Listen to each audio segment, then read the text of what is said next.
thunder over the desert, columns of infantry advancing through dust and heat, artillery batteries shaking the earth, biplanes gliding low over ancient cities, and the slow collapse of an empire that had stood for centuries. These were the final battles of the First World War in the Middle East, a theater often forgotten in the shadow of Europe, yet one that would shape the world we live in today far more than most people realize. Because as the Ottoman Empire fell, something far more consequential rose in its place. Borders that did not exist before, states that had never been states, promises that contradicted each other, and rival national movements that would define the region's next 100 years. If you want to understand why today's Middle East looks the way it does, its alliances, its conflicts, its political fractures, you have to return to those last violent years of the First World War. The modern map of the region was not born through natural evolution or negotiation. It was drawn by foreign powers in backrooms while machine guns and artillery thundered across the desert. And in the next minutes, we will uncover how World War I created the architecture of today's Middle East, and why its consequences still shape Gaza, Israel, Syria, Iraq, Turkey, and the broader strategic landscape of the 21st century. To understand today's crises, we have to go back to the moment the old world collapsed, and a new one was sketched into existence.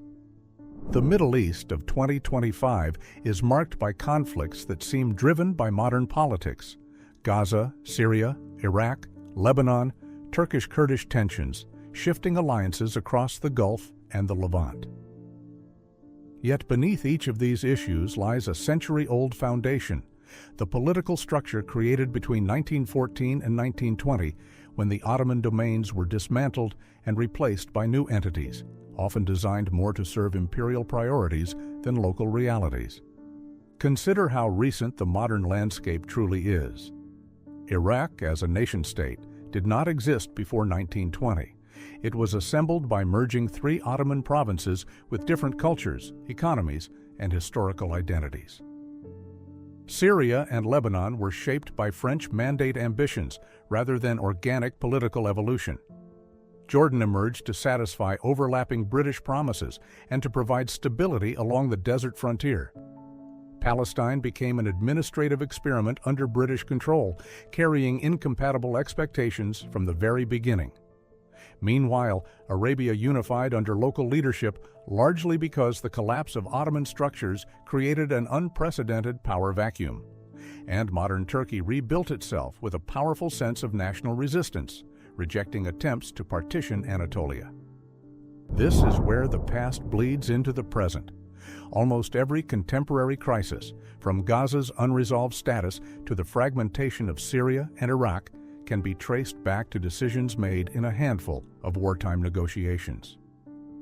Kurdish nationalism, which remains a central question in Iraq, Syria, Turkey, and Iran, was born partly out of promises delivered during the post-war settlement, and then abruptly withdrawn. The region has spent a century managing contradictions embedded into its foundations. Before World War I, the Middle East was organized through deeply rooted but flexible administrative and social networks. The Ottoman system allowed significant autonomy, enabling local elites, tribal structures, and religious institutions to govern daily life. What held the empire together was not a strong central identity, but a shared administrative language and a balance of interests between local powers and the imperial center. It was a vast layered mosaic, rather than a grid of hard borders. There were no nation-states as we understand them today. The vilayets, Baghdad, Basra, Aleppo, Damascus, operated as large provincial units whose boundaries often shifted with trade, commerce, and local influence. The Sanjak of Jerusalem held unique status because of its cultural and religious weight. These areas were interconnected by caravan routes, river systems, and communal ties far older than any modern border. Palestine existed as a territory, not a state. It contained diverse communities, Arab, Jewish, Christian, Bedouin, living under Ottoman administration. No national identity had yet been formalized through a sovereign state. Meanwhile, external interest in the region was increasing rapidly. Oil exploration in Persia and Mesopotamia attracted global attention. The Suez Canal became indispensable to Britain's empire. France sought cultural and strategic footholds along the Levant. The war accelerated these dynamics and transformed loose ambitions into binding political borders. When the Ottoman Empire collapsed, the vacuum was immense. Britain, France, and Arab nationalist movements all attempted to shape the post-war environment according to their priorities. Britain's goals were strategic and economic: protect the Suez Canal, secure oil supplies for the Royal Navy, and control the transit routes connecting the Mediterranean to the Persian Gulf. As British forces advanced through Basra, Baghdad, and Jerusalem, they effectively redrew the region's political geography even before official treaties were signed. France focused on the Levant, where it claimed cultural ties and strategic interests dating back centuries. Syria and Lebanon were seen as anchors for French influence on the eastern Mediterranean.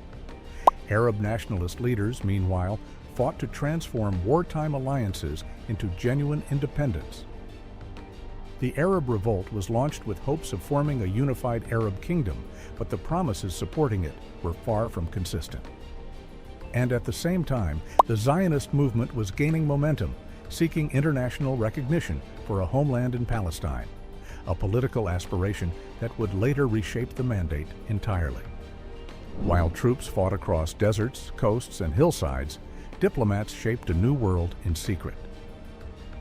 The McMahon-Hussein Correspondence promised Arab independence, but avoided defining borders clearly.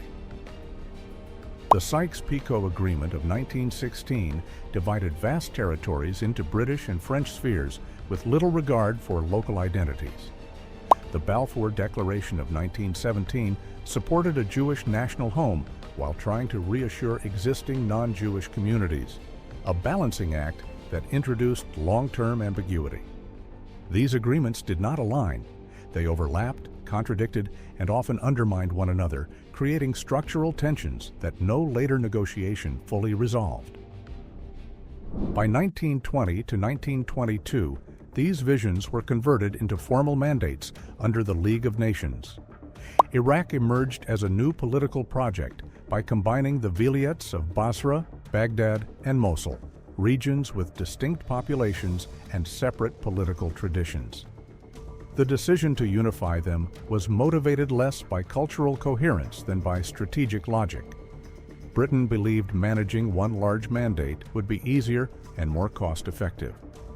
In the Levant, France divided the territory into several administrative units: the state of Syria, the state of Greater Lebanon, and smaller regional subdivisions. These divisions hardened sectarian lines that had once been fluid. Lebanon emerged with a political structure balancing multiple religious communities, a balance that continues to shape its politics today. Transjordan was created as a British protectorate to accommodate promises made to Arab leaders while maintaining British control over key trade and military routes. It became the nucleus of the Hashemite Kingdom of Jordan.